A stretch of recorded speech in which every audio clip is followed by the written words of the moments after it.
Olá, hoje eu vou falar a respeito de um tema relacionado a algo que divide opiniões. Muitos adoram o inverno, outros preferem o verão.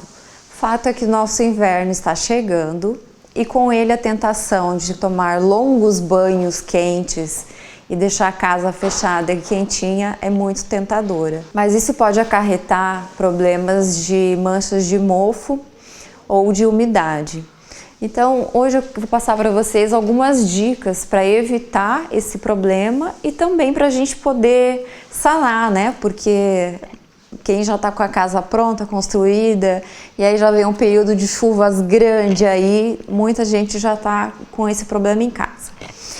Então a primeira dica seria, apesar do frio e de ser tentador, a gente ficar tomando chocolate quentinho e ficar com toda a casa fechada, a principal dica é ventilar a casa, principalmente banheiro e cozinha. Outro problema grande que a gente tem na região é com a elevação brusca da temperatura em tempos muito úmidos, é a condensação do vapor de água. Isso pode acontecer tanto nas paredes, que a gente percebe geralmente, né, a cozinha começa a escorrer, o piso fica úmido, o banheiro não seca nunca, mas os outros ambientes também podem sofrer com isso.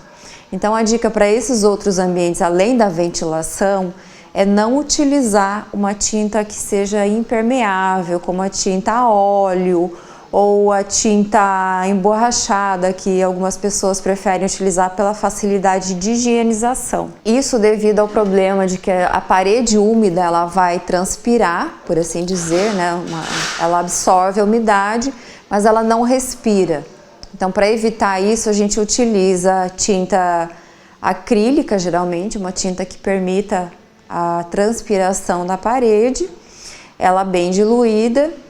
E se já surgiu o problema, se você aplicou uma outra tinta que reteve essa umidade, criou bolhas ou gerou manchas, para as bolhas a gente descama a parede, né, com espátula e aplica uma nova pintura, nesse caso acrílica, que vai permitir que a parede respire. As manchas de mofo nas paredes, elas podem ser removidas. Primeiro a gente aplica uma escova de cerdas mais rígidas para retirar o mofo, aplica água sanitária, deixa secar ali dependendo do clima, né? Isso vai variar bastante. Um dia mais úmido a gente tem que esperar um pouco mais. E aí reaplica, sempre utilizando uma tinta que permita essa respiração da parede. A questão do bolor, além de ter problemas de salubridade, né? Pessoas que sofrem de rinite alérgica, ou mesmo o odor é desagradável, né? Parece que a gente está entrando numa casa velha, às vezes até remete a lembranças desagradáveis lá da infância, que as casas geralmente acontecia isso. Então, uma dica que a gente dá também sempre é, por exemplo, um roupeiro de um dormitório que ele está encostado numa parede que dá ou para a cozinha ou para o banheiro.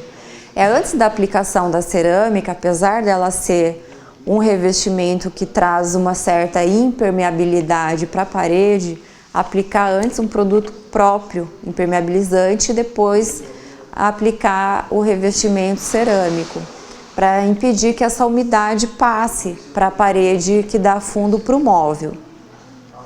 E outra dica que é bastante antiga, muita gente já utiliza, é usar produtos ou sachês anti-mofo. E se você não quer gastar ou se você não gosta do cheiro desses produtos, de repente não tem um acesso tão fácil, tem uma dica bem bacana para fazer em casa, que é usar aqueles giz de lousa, colocar ele num saquinho de tecido e colocar dentro dos armários. Ele vai absorver essa umidade, impedindo que propague o mofo, que fique aquele odor, não vai gerar esse problema de bolor. Daqui a pouquinho a gente fala um pouco mais sobre esse problema.